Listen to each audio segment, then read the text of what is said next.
Hi అండి, నమస్తే. నా పేరు హైందవి. ఇంట్లోనే ఈజీగా ప్యూర్ ఘీ ఎలా చేసుకోవాలో అనేది చెప్తాను. వీడియో ఎక్కడా కూడాను స్కిప్ చేయకుండా చూడండి. అప్పుడే ఎలా చేసుకోవాలి అనేది మీకు క్లియర్గా అర్థమవుతుంది. పాలు మీగడ దగ్గర నుండి నెయ్యి వరకు ఎలా చేసుకోవాలో, ఇంకా వెన్న ఎలా తీసుకోవాలో టిప్స్తో సహా చెప్తాను. వీడియోని చూడండి. ఎవరైనా మన ఛానల్ని ఫస్ట్ టైం చూస్తే please take a moment and subscribe. ఇంకా లేట్ చేయకుండా వీడియోలోకి వెళ్ళిపోదాం. 10 నుండి 15 రోజుల పాటు మీగడని, పాల మీద మీగడ ఉంటుంది కదా, అది తీసుకొని పక్కన పెట్టుకోవాలి. ఫ్రిడ్జ్లో పెట్టుకోండి. తర్వాత దాంట్లో కొంచెం తోడు అనేది వేసుకొని పెరుగు తోడు పెట్టినట్టు ఒకరోజు నైట్ అంతా బయట వదిలేయండి. మరునాడు పొద్దున్నే కవ్వంతో చిలికేయండి, మజ్జిగ చిలుకుతున్నట్టు. చిలికిన తర్వాత ఈ విధంగా పైకి వెన్న తేలుతుంది. కవ్వంతోనే కాకుండా మిక్సీ జార్లో కూడా వేసుకొని చేసుకోవచ్చు. అలా చేసుకున్నా కూడా వెన్న ఈజీగానే వచ్చేస్తుందండి, చక్కగా సపరేట్ అవుతుంది. నేనైతే ఈ వీడియోలో కవ్వంతో చేసి చూపిస్తున్నాను. చూస్తున్నారు కదా, కవ్వంతో ఇలా చిలుక్కున్నాక వెన్న చూడండి ఎంత బాగా పైకి తేలిందో. ఇలా తేలిన వెన్నని చల్లటి నీళ్ళు ఉంటాయి కదా, లేకపోతే నీళ్ళల్లో ఐస్ క్యూబ్స్ అన్న వేసుకొని ఆ చల్లటి నీళ్ళలో ఈ వెన్నని వేసుకోండి. అప్పుడు వెన్న ఇంకా మంచిగా గట్టిగా అయ్యి చాలా ఈజీగా సపరేట్ అవుతూ ఉంటుంది.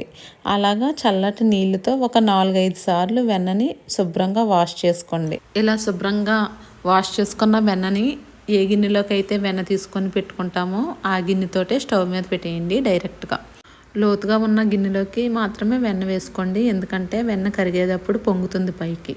అలా పొంగకుండా ఉండాలంటే లోతు గిన్నె ప్రిఫర్ చేయండి. ఈ విధంగా వెన్న కరుగుతూ ఉంటుంది.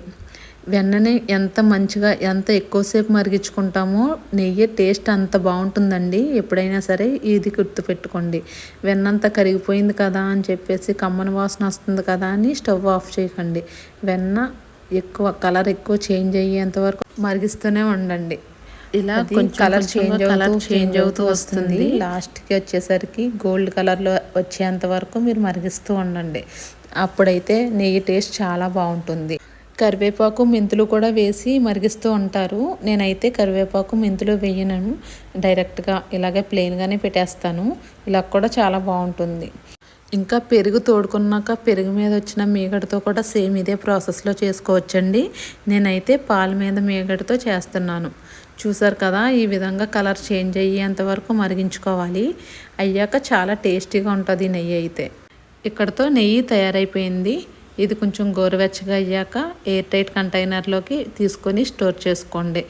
దీన్ని స్టోర్ చేసుకోవడం కూడా చాలా ఈజీ అండి. బయటే మీ కిచెన్లోనే పెట్టేసుకోవచ్చు. అంతేగాని ఫ్రిడ్జ్లో ఇలా ఏం పెట్టుకోవాల్సిన పని లేదు, ఎందుకంటే నెయ్యికి ఎక్స్పైరీ డేట్ ఉండదు. ఫ్రిడ్జ్లో పెట్టుకోవాల్సిన పని లేదనే చెప్తాను. పైన పొట్టులా కనిపిస్తుంది కదా, దాన్ని మనం దేంట్లోకి యూజ్ చేయము, అది పాడేసుకోవచ్చు. ఇంతే అండి, చాలా ఈజీగా ఇంట్లోనే ప్యూర్ ఘీ తయారు చేసుకోవచ్చు.